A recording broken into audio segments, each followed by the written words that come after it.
বিসমিল্লাহির রহমানির রহিম। পরম করুণাময় অসীম দয়ালু আল্লাহর নামে। কুল আউযু বিরাব্বিন নাস।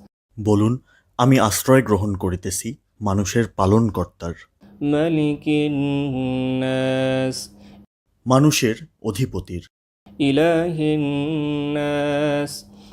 মানুষের মাবুদের, মিন শাররিল ওয়াসওয়াসিল খান্নাস। তার অনিষ্ট থেকে, যে কুমন্ত্রণা দেয় ও আত্মগোপন করে, আল্লাযী ইউওয়াসওয়িসু ফি সুদুরিন নাস। যে কুমন্ত্রণা দেয় মানুষের অন্তরে, মিনাল জিন্নাতি ওয়ান নাস। জিনের মধ্য থেকে অথবা মানুষের মধ্য থেকে। আমিন।